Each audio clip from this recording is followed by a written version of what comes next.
Je suis Marie-Ange Chevrier, on appelle aussi Savie.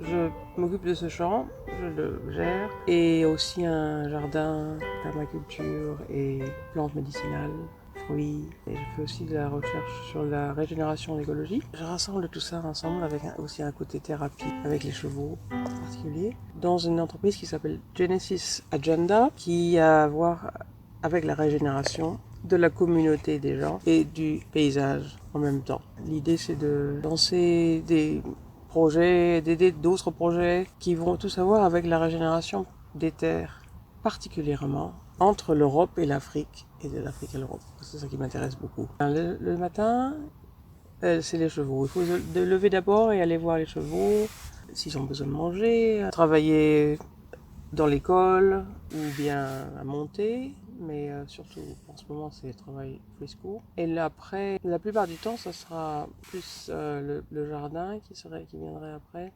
surtout dans l'après-midi, arroser, planter, propager, ramasser, récolter.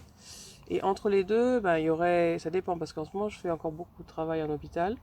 Enfin, pas beaucoup, mais peut-être 2 fois par semaine, 3 fois par semaine. Et si c'est pas ça, ça sera les choses qui ont à voir avec le développement du projet. Donc, ça pourrait être travailler avec sur les clôtures, sur les bâtiments, sur une levée écologique. Et j'ai commencé d'abord en travaillant sur d'autres fermes, celle de Marthe Carly Withington, qui est mon enseignante, beaucoup sur l'agriculture éco-éthologique que j'utilise ici, et sur les chevaux. Et j'ai commencé sur une autre ferme près de Cookfield. Des petits projets, mais l'important c'est que ça a toujours à voir avec la façon de vivre, de changer la façon dont on vit, quoi. Et les chevaux, ils ont le pouvoir régénérateur parce que leur crottin est très régénérateur. Okay. On peut en faire un très bon engrais pour le jardin. Le cheval, comme tout autre mammifère et tous autres animaux, ont un esprit et une pensée et une manière d'apprendre les choses, une manière d'appréhender le monde, une manière de cognition du monde. Et de reconnaître ça et de travailler avec. Alors, ce qu'on fait, c'est qu'on échange la communication. Nous, c'est la parole, eux, c'est le mouvement. Et on échange cela. Donc, on essaie d'associer notre parole avec nos mouvements, et eux, ils comprennent le mouvement, et du coup, ils comprennent la parole. Et alors, après, il y a tout le travail qu'on peut faire ensemble. C'est-à-dire, on peut monter à cheval et aller explorer le monde naturel ensemble. Donc, on appelle ça des expéditions au monde naturel. Et là, on peut laisser on laisse le cheval, si tu veux, un peu guider, pas tout le temps, mais en partie. C'est-à-dire, s'il voit quelque chose c'est une plante qui l'intéresse beaucoup, tu notes ce que c'est, tu te dis, ah oui, tiens, il y a ça. Donc, les chevaux reconnaissent les plantes médicinales aussi.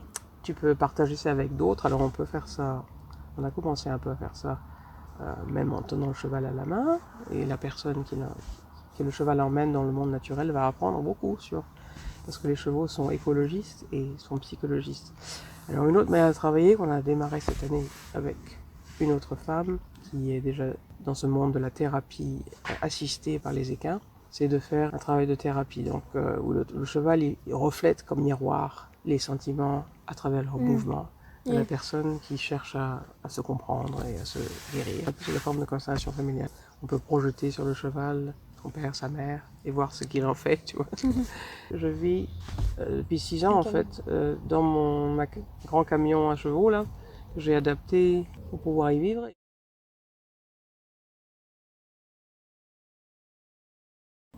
Dans l'actualité des choses, je dois travailler dans le monde comme il est. Le monde, en ce moment, il est dirigé d'une façon qui va à l'encontre de cette réalisation profonde du cycle de la vie et la mort. C'est un monde qui est guidé par l'obsession de l'immortalité, l'obsession de la conquête de la nature. Ce sont des obsessions qui ont été créées par les hommes, c'est-à-dire l'être masculin, qui voulait échapper à la mort et l'inéluctabilité de la mort.